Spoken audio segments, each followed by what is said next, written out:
Assalamualaikum warahmatullahi wabarakatuh. Halo, selamat pagi. Apa kabar anak-anakku? Sudah siap belajar hari ini? Yuk, siapkan buku pelajaran kalian. Oke. Nah, hari ini kita akan belajar tema 1. Tema 1 mengenai organ gerak hewan dan manusia. Subtema 1, organ gerak hewan, pembelajaran 1, muatan bahasa Indonesia dan IPA. Yuk, sebelum kita mulai pembelajaran, kita harus mengetahui tujuan pembelajaran kita hari ini. Apakah tujuan pembelajaran kita hari ini? Yaitu 1, kita dapat menyebutkan organ gerak manusia dan hewan secara benar. Yang kedua, kita dapat mencari ide pokok secara tepat. Nah, selanjutnya, sebelum kita mulai, yuk kita berdoa dulu.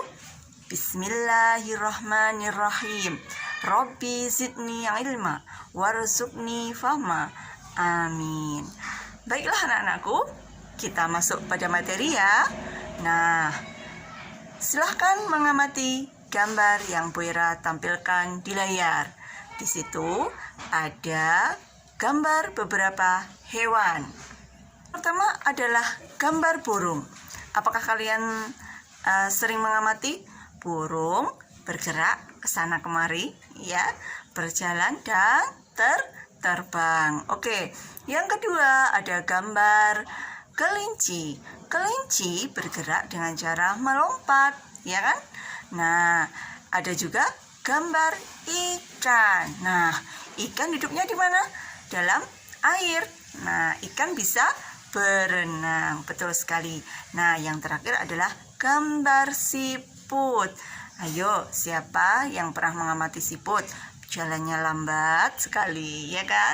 Oke, kenapa anak-anak Bu Ira ajak mengamati beberapa hewan tersebut? Hari ini kita akan belajar tentang organ gerak hewan. Untuk lebih memahami, yuk bacalah bacaan berikut ini. Ayo, silahkan membaca. Di situ ada sebuah bacaan yang berjudul Organ Gerak Manusia dan Hewan. Di buku tema ada pada halaman 3. Bu Ira beri waktu sebentar ya. Baiklah, sambil membaca. Organ gerak manusia dan hewan. Dalam bacaan tersebut terdapat 5 paragraf.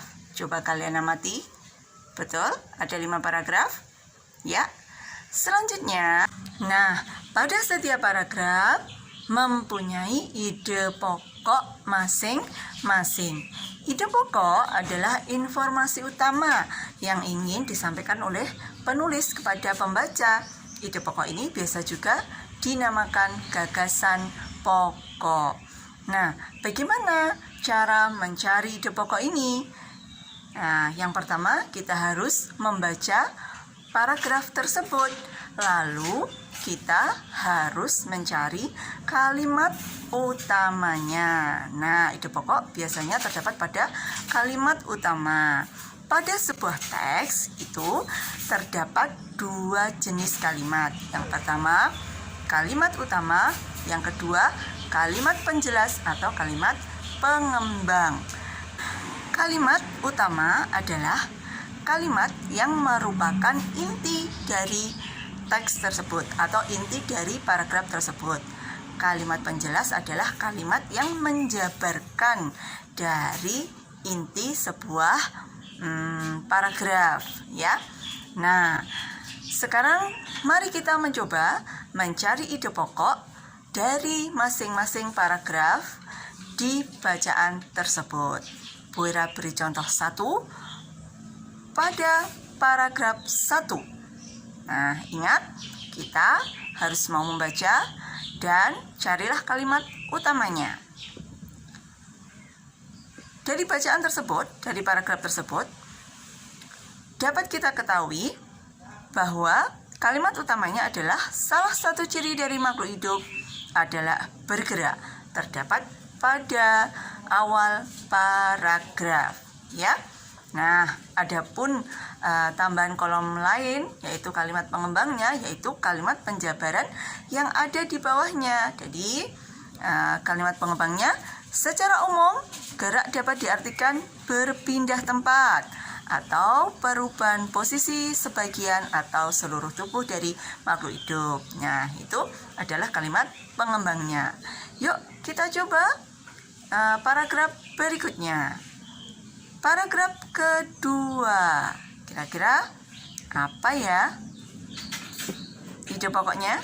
Ya, pada paragraf kedua, ide pokoknya adalah gerak pada manusia dan hewan menggunakan organ gerak tersusun dalam sistem gerak. Nah, kalian bisa mengasah kemampuan kalian untuk mencari ide pokok pada paragraf ketiga, 4, dan 5 ya. Pada pembelajaran kita kali ini dapat disimpulkan bahwa salah satu ciri makhluk hidup adalah bergerak.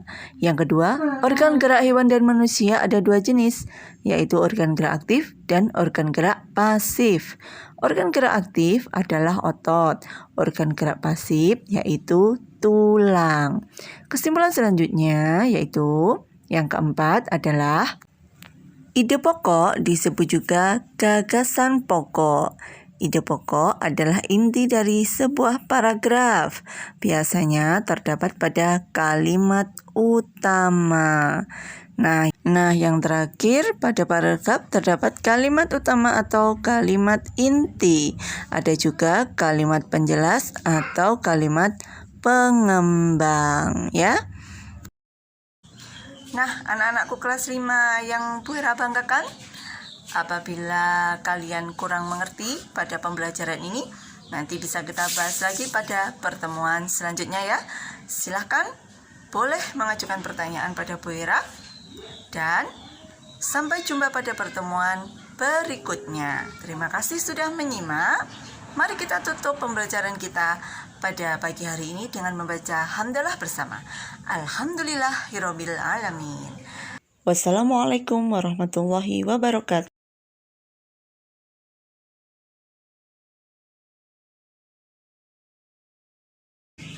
Ingat, tetap semangat belajar. Salam sehat selalu. Tetap terapkan protokol kesehatan. Wassalamualaikum warahmatullahi wabarakatuh. Dadah.